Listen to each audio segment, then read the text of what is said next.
देखिए गरीब आदमी क्या चाहता है, वो तो कहे मैं चाय बेचने वाला हूँ। चाय बेचने वाला का सपना क्या होता है? अच्छे कपड़ा पहनना, विदेशों का टूर करना, यहाँ वहाँ अच्छे अच्छे खाना खाना, वही कर रहे वो। देश कहाँ जा रहा है उनको क्या फिक्र है? बेटी बचाओ बेटी पढ़ाओ अगर सामने नारा होगा, पीछे तो कत्ल करने का एक तरीका दिख रहा है। ये मैं बताऊंगा, नारा हर जगह पे अच्छे होता है, लेकिन नारा को अगर सही ढंग से आप नहीं करोगे तो जो नतीजा निकलेगा वो मणिपुर ने दिखा दिया। समझ लीजिए हिंदुस्तान के किसानी पर कलंक है और पूरी दुनिया में इसकी मजम्मत हो रही है। हम लोग तो वीडियो बहुत बाद में देखे हैं, वहाँ इंटरनेट बंद है, मगर जो हमारी बेटियों के साथ हुआ है ये हिंदुस्तान की सरजमीन पर हम ऐसे उम्मीद नहीं कर सकते। मैं इस घटना को देखकर पूरे हिंदुस्तान शर्म में पड़ी है। मोदी सरकार ये नहीं सोच ले कि हिंदुस्तान में किसी भी कौम की बच्ची के संग जो बलात्कार हुआ है ये नहीं होना चाहिए, लेकिन मोदी सरकार का कोई फिक्र नहीं। उनको खरीब प्रदेश घूमने की फिक्र है, हिंदुस्तान बेचने की फिक्र है, एयरपोर्ट जहाज बेचने की फिक्र है और हमारी बलात्कार को पे कोई इनका निगाह नहीं है। मोदी साहब को क्या लगता है, अगर यही चुनाव का मुद्दा होता ना तो आज मणिपुर माथे पे होता, लेकिन आज क्या मणिपुर जल रहा है, मोदी साहब सोए हुए हैं। ठीक है, आज हम लोग का देश पूरा जल रहा है, बेटी बचाओ बेटी पढ़ाओ, लेकिन कर क्या रहे हैं, बेटी बढ़ाओ बेटी जलाओ। आज एक बार भी उन्होंने 17 दिन लगा उनको चुप्पी तोड़ने के लिए। जब से हुकूमत हिंदुस्तान की हुकूमत में आए हुए हैं तब से एक फायदा लगा के रखे हुए हैं, कभी धर्म के नाम में, कभी एक हिंदू मुसलमान के नाम से, क्योंकि इनसे मतलब सिर्फ वोट से है, आवाम की जिंदगी से नहीं है। जिस हम लोग 2.5 महीना से देख रहे हैं कि पूरा मणिपुर चल रहा। इससे पहले हिंदुस्तान के अपोजिशन के लीडर माननीय राहुल गांधी जी भी दौरा कर चुके, उनको भी और रोका गया था। हमको मालूम है रोकने वाला कौन है। बेटी पढ़ाओ और बेटी बचाओ का नारा देने वाला आज प्रधानमंत्री कहाँ है? विश्व गुरु खुद को कहलाने वाला आज प्रधानमंत्री कहाँ है? बहुत घिनौना काम हुआ है। ऐसा काम को हम लोग तो कभी भी सपोर्ट नहीं करते। जो किया वो इंसान नहीं है, अगर कोई इंसान होता तो ऐसा काम कोई भी नहीं करता। जो घटना है इसके लिए केंद्र सरकार को मैं दोषी मानता हूं, क्योंकि उनके बढ़ावे के ऊपर ही ये जो है कार्य हुआ है। क्योंकि स्टेट गवर्नमेंट का कंट्रोल जो है, ये डबल इंजन की सरकार थी, तो स्टेट गवर्नमेंट और सेंट्रल गवर्नमेंट दोनों एक साथ इसके लिए जिम्मेदार है। पूरा हिंदुस्तान में 75 साल का आज़ादी का बाद भी महिला संरक्षण नहीं है देखा हम लोग मणिपुर में। इससे लज्जा का बात कुछ नहीं हो सकता है कि आखिर क्यों प्रधानमंत्री 77 दिनों तक चुप्पी साधे हुए थे। वहीं पर मणिपुर पुलिस पर भी ये सवाल उठाया जा रहा है कि इतने बड़े मामलात में मणिपुर ने केचुए के रफ्तार की तरह इस मामले को देखा है और उसकी रफ्तार की तरह इस मामले की जांच की है। ये सवाल लगातार सड़कों से लेकर संसद तक उठाए जा रहे हैं। विपक्ष लगातार सवाल कर रहे हैं प्रधानमंत्री मोदी और भाजपा सरकार से कि आखिर एन बीरेन सिंह अभी तक उन्होंने इस्तीफा क्यों नहीं दिया है। वहीं विपक्ष के कुछ नेता ये भी कहते हैं कि अगर मणिपुर में किसी और पार्टी की सरकार होती तो क्या प्रधानमंत्री 77 दिन तक खामोशी साधे हुए होते। यही बेलगचिया वार्ड नंबर 3 के बेलगचिया में मौलाना मुनीर फाउंडेशन द्वारा एक प्रोटेस्ट किया गया है मणिपुर मामले को लेकर। वो मणिपुर का मामला जिसने पूरी दुनिया में हिंदुस्तान के सर को शर्म से नीचा कर दिया है। आज हम अपने हिंदुस्तान में औरतों को देवी की तरह पूजते हैं, लेकिन देश के दूसरे कोने में हमारी औरतों को निर्वस्त्र करके रास्ते पर चलाया जाता है और प्रधानमंत्री मोदी जो है विदेशों का दौरा कर रहे होते हैं, कभी फ्रांस तो कभी यूएई तो कभी इजिप्ट। यहाँ पर योगी सरकार कहता है कि मैं फ्रांस में हुए राइट को यहाँ बैठे बैठे ठीक कर दूंगा और प्रधानमंत्री मोदी कहते हैं कि हम रशिया और यूक्रेन के वार को हिंदुस्तान से बैठे बैठे रुकवा देंगे। लेकिन हिंदुस्तान की मणिपुर में जो मामला हुआ है उसको वो नहीं रोकवा पाते। इस विषय में एक साथी हमारे साथ हैं जिनसे हम बात करेंगे कि वो क्या सोचते हैं इस बारे में। क्या बोलिएगा इस मामले? बात यह है कि मणिपुर में जो ऐसा घटना हुआ है, मैं इस घटना को देखकर पूरे हिंदुस्तान शर्म में पड़ी है। मोदी सरकार ये नहीं सोच ले कि हिंदुस्तान में किसी भी कौम की बच्ची के संग जो बलात्कार हुआ है ये नहीं होना चाहिए, लेकिन मोदी सरकार का कोई फिक्र नहीं। उनको खरीब प्रदेश घूमने की फिक्र है, हिंदुस्तान बेचने की फिक्र है, एयरपोर्ट जहाज बेचने की फिक्र है और हमारी बलात्कार को पे कोई इनका निगाह नहीं है। लेकिन मोदी सरकार तो अगर बाहर जा रहे हैं प्रधानमंत्री तो देश का तो वाहवाही भी हो रहा है और आप कह रहे हैं कि ये देश बेच रहे हैं। जी, देश को कोई फायदा नहीं हो रहा, बढ़ के देश का नुकसान हो रहा और हम लोग पूरे देश का हिंदू मुसलमान कर्जदार में डूबे हुए हैं। अच्छा जी। तो 2024 में क्या लगता है, प्रधानमंत्री दोबारा आएंगे या फिर जो इंडिया की जो अलायंस बनी है वो प्रधानमंत्री का सफाया कर देगी? इनकी जो बात थी कि हम अच्छे दिन लाएंगे, ये तो सबसे बुरे दिन लाए हैं और इनकी उम्मीद नहीं है कि कभी हिंदुस्तान में इनकी कदम रहेगी। मोदी जी कभी नहीं आ सकते हैं हमारे हिंदुस्तान में। ऐसे जितने कौम हैं सब सोच लिए हैं कि मोदी सरकार मजम्मत अब बहुत मैंने समझ लीजिए हिंदुस्तान के किसानी पर एक कलंक है और पूरी दुनिया में इसकी मजम्मत हो रही है। हम लोग तो वीडियो बहुत बाद में देखे हैं, वहाँ इंटरनेट बंद है, मगर जो हमारी बेटियों के साथ हुआ है ये हिंदुस्तान की सरजमीन पर हम ऐसे उम्मीद नहीं कर सकते रहे।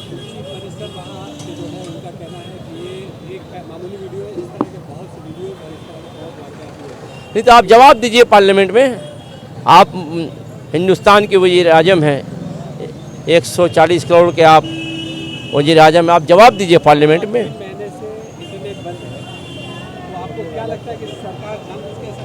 हाँ, जानबूझ के करा रही है भाई। फ़ायदा है वहाँ जो लड़ाई हो रहा है, समझिए रहे सियासी वहाँ मामला ज़मीन का लड़ाई है, सियासी ज़मीन का। हम लोग तो आज जो किए कोई सियासी ज़मीन के लिए नहीं किए हैं। हम लोग का मकसद है कि आपका मणिपुर में शांति कायम हो। हम लोग एक न्यूट्रल बैनर से, NGO बैनर से किए हैं। हम लोग का एक ही मकसद है कि हम लोग ऊपर आला से दुआ करते हैं, हर धर्म के लोग आए, एक ही हम लोग का प्रार्थना है कि मणिपुर में शांति हो जाए। अमन के साथ एक और इशू है, वो है इंसानियत शर्मसार हुई इस घटने से। हाँ, इंसानियत तो शर्मसार हुई, आप तो देख ही रहे हैं। अरे इससे और क्या बात है कि इंग्लैंड का पार्लियामेंट में इसका निंदा हो रहा है, इससे और दुखी क्या बात हो सकता है। लोगों को पता था इस बारे में? उनको कुछ नहीं पता, वो फिल्मी एक्टर है, ड्रामा बाजनी है, ड्रामा करते करते वो ड्रामा ही सुनती है। दूसरी बात, मोदी जी की कोई भी बात जुमलेबाजी वाली बात है, वो तो पहले ही कह चुके हैं। अमित शाह मोदी कह चुका है, 15 लाख से लेके कोई भी घटना बोला वो लोग बोलते हैं जुमले वाली बात है, तो जुमले ही में सब कुछ कट रहा है। अरे मोदी जी क्या है, मोदी जी अल्फाज सिर्फ बांट सकते हैं, काम कुछ नहीं है। क्या काम किए? मैं तो विदेशों का दौरा कर रहे हैं, बस वही एक काम किए। देखिए गरीब आदमी क्या चाहता है, वो तो कहे मैं चाय बेचने वाला हूँ। चाय बेचने वाला का सपना क्या होता है? अच्छे कपड़ा पहनना, विदेशों का टूर करना, यहाँ वहाँ अच्छे अच्छे खाना खाना, वही कर रहे वो। देश कहाँ जा रहा है उनको क्या फिक्र है? आज कौन लोग खुश है? आज उनकी जाति के लोग जो धर्म लेके वो बांट रहे, क्या उनमें से अगर आप जानकारी लीजिएगा तो आधे लोग वहाँ पर बंटवारा हो चुके हैं। मगर क्या करेंगे, उन लोगों को धमकाया जाता है। आज उन लोग मजबूर है उनके खिलाफ आवाज़ उठाने के लिए। आवाज़ कौन उठा रहा है? आज ये आवाज़ उठाने का मतलब उनका घर तोड़ा जाएगा, उनके प्रॉपर्टी जब्त किया जाएगा, उनको निकाल दिया जाएगा, उनको देश विरोधी कहा जाएगा। इसी लोग चुपचाप है। बस यही है, लोगों को बेचैनी से इंतजार है कि कोई ऐसा मसीहा बने, कोई ऐसा कुदरती ताकत हो जिससे ये सरकार पूरी तरीक़ा से चले जाए। मगर लोगों को इस तरह डरा के रखा गया है, इस तरह डरा के रखा गया कि बोलने वाले लोग भी चुप है। और ये जवाब इंशाअल्लाह ताला बहुत जल्द मोदी जी को मिलेगा। मोदी साहब को क्या लगता है, अगर यही चुनाव का मुद्दा होता ना तो आज मणिपुर माथे पे होता, लेकिन आज क्या मणिपुर जल रहा है, मोदी साहब सोए हुए हैं। ठीक है, आज हम लोग का देश पूरा जल रहा है, बेटी बचाओ बेटी पढ़ाओ, लेकिन कर क्या रहे हैं, बेटी बढ़ाओ बेटी जलाओ। आज एक बार भी उन्होंने 17 दिन लगा उनको चुप्पी तोड़ने के लिए। आज हम लोग लेकिन बंगाल का गवर्नमेंट देखिए, बार बार बंगाल पे बोला जाता है 355 लगाओ 356 लगाओ। एक बार भी वहाँ पर डबल इंजन सरकार अगर ऐसा होता है तो हम लोग को डबल इंजन सरकार कहीं नहीं चाहिए। इस तरह का वाकया आज मणिपुर में हुआ है, भारत के हर कोने में होगा। इसलिए हम आवाम से यह गुजारिश करेंगे कि सबको यूनाइट होकर एक साथ हम लोग 24 में दिखा दे कि भारत की सरकार चाहती क्या है, भारत की जनता चाहती क्या है। बेटी बचाओ बेटी पढ़ाओ, उनमें वो आदमी को आगाह कर दे रहा है कि आप अपने बेटी को बचाओ। ये वार्निंग है क्या? ये वार्निंग है कि अपना बेटी को बचा लो, क्योंकि देखिए उन्होंने जो बोलता है उसका उल्टा करता है। उन्होंने बेटी बचाओ बेटी पढ़ाओ आप लोग देख लिए होंगे, सिर्फ मणिपुर ही नहीं, जहाँ का डबल इंजन का गवर्नमेंट वहाँ ये चीज़ होते जा रहा है, यूपी से लेकर। ये मोदी जब से हिंदुस्तान की हुकूमत में आए हुए हैं तब से एक फायदा लगा के रखे हुए हैं। कभी धर्म के नाम में, कभी एक हिंदू मुसलमान के नाम से, क्योंकि इनसे मतलब सिर्फ वोट से है, आवाम की ज़िंदगी से नहीं है। ये वोट किसी भी कीमत पर इसको वोट चाहिए और अपना हुकूमत चाहिए। ये हुकूमत के लिए कुछ भी कर सकता है। मणिपुर में जो एन बीरेन सिंह अभी तक इस्तीफा उन्होंने नहीं दिया है, प्रधानमंत्री से अब क्या अपील करें? देखिए, ये अगर इलेक्शन होता तो इसका रिजल्ट आपको 24 घंटे के अंदर हो जाता, क्योंकि इलेक्शन नहीं है इसलिए उसको मोदी का ध्यान भी उस वक्त नहीं है। ऐसा अगर 100 घटने हैं तो 100 घटने में भी नजर रखना चाहिए। और एक मैं आप लोगों को बोल रहा हूं, ये अगर 2024 के आसपास में होता तो देखते कि उसी 2 घर से 2 कैंडिडेट करके ये जो प्राइम मिनिस्टर है उसको इलेक्शन में खड़ा करता। तो अगर 100 घटना है तो 100 घर में ही नजर डालिएगा। अरे 100 आदमी का वोट लेके ही तो आपने चीफ मिनिस्टर हुआ है, तो ये बात का तो कोई वजूद ही नहीं बनता कि इस तरह का 100 घटना हो तो किस में नजर रखे। हर 100 में नजर रखिएगा, ये हकीकत है और इसी तरह चलता रहेगा। और आज जो यहाँ पे जो मीटिंग हुआ है, ये जो जमायत हुआ है, ये जमायत नहीं हुआ, ये एक नारा है कि वो जो बदमाश जो वीडियो करके कोई चीज छोड़ता है, इंडियन गवर्नमेंट और इंडियन पिनल कोड उसको सख्त से सख्त सजा दे। यही बेलगाछिया से आवाज उठा है, वो मणिपुर तक जाना चाहिए और इंडिया का हर एक कोर्ट में जाना चाहिए। भाजपा द्वारा एक नारा बहुत ही जोर शोर से लगाया जाता है, काफी फेमस नारा है, बेटी बचाओ और बेटी पढ़ाओ। क्या लगता है ये एक नारा है या एक वार्निंग है बेटियों के लिए? बेटी बचाओ बेटी पढ़ाओ अगर सामने नारा होगा, पीछे तो कत्ल करने का एक तरीका दिख रहा है। ये मैं बताऊंगा, नारा हर जगह पे अच्छे होता है, लेकिन नारा को अगर सही ढंग से आप नहीं करोगे तो जो नतीजा निकलेगा वो मणिपुर ने दिखा दिया। अगर नारा आपने दिया है तो उसका उसी तरह इलाज करो। जो बदमाश लोग ये काम किया है, ये इंसान का काम भी नहीं है, जानवर भी नहीं करता, ये लोग जानवर से भी बदतर आदमी है। অ্যাকচুয়ালি এত বাজেভাবে যে ব্যাপারটা হয়েছে যে আপনাকে বলার মতো আমার কিছু ভাষা নেই এই জায়গাটায়।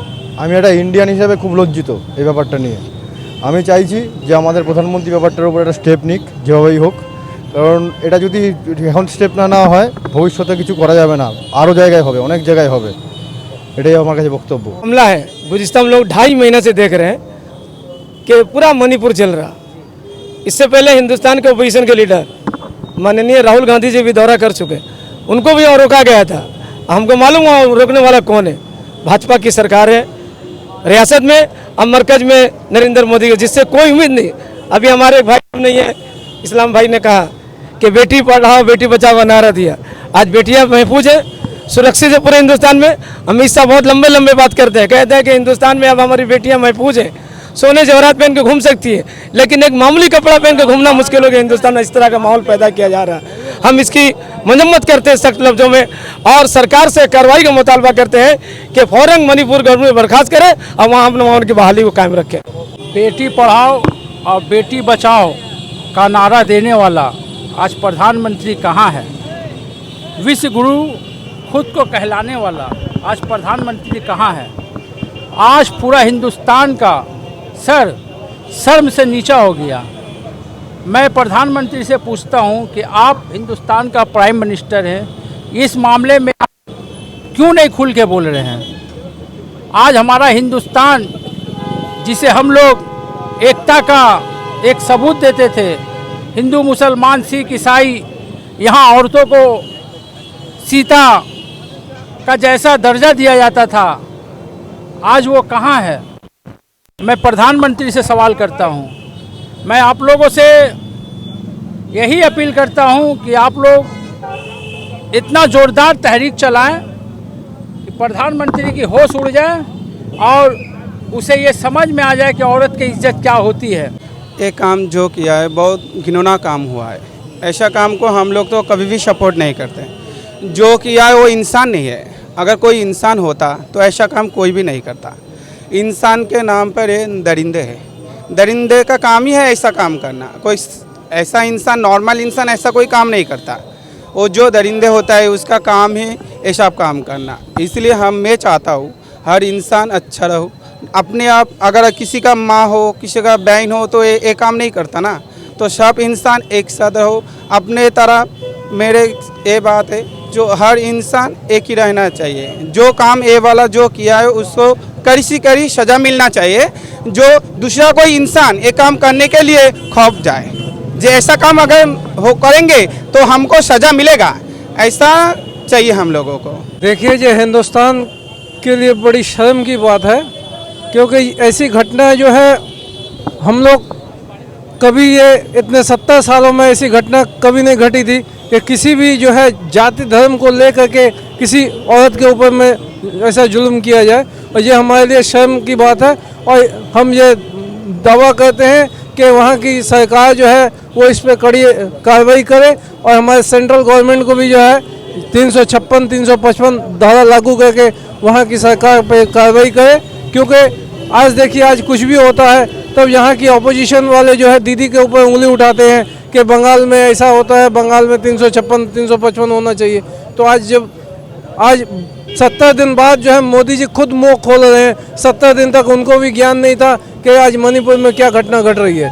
तो इसलिए जो घटनाएं हैं इसके लिए केंद्र सरकार को मैं दोषी मानता हूं, क्योंकि उनके बढ़ावे के ऊपर ही ये जो है कार्य हुआ है। क्योंकि स्टेट गवर्नमेंट का कंट्रोल जो है, ये डबल इंजन की सरकार थी, तो स्टेट गवर्नमेंट और सेंट्रल गवर्नमेंट दोनों एक साथ इसके लिए जिम्मेदार हैं। मणिपुर का जो हिंसा, मणिपुर का हिंसा लेके मैं बहुत दुखी हूँ, क्योंकि मणिपुर का जो आदमी लोग है उसका जो संविधान का अधिकार है वो उन लोग को नहीं मिला। इसलिए मैं central government and Manipur state government के ऊपर मेरा एक दाबी है, हर आदमी का उसका संविधान अधिकार मिलना चाहिए। क्या लगता है भाजपा सरकार में महिलाएं सुरक्षित हैं?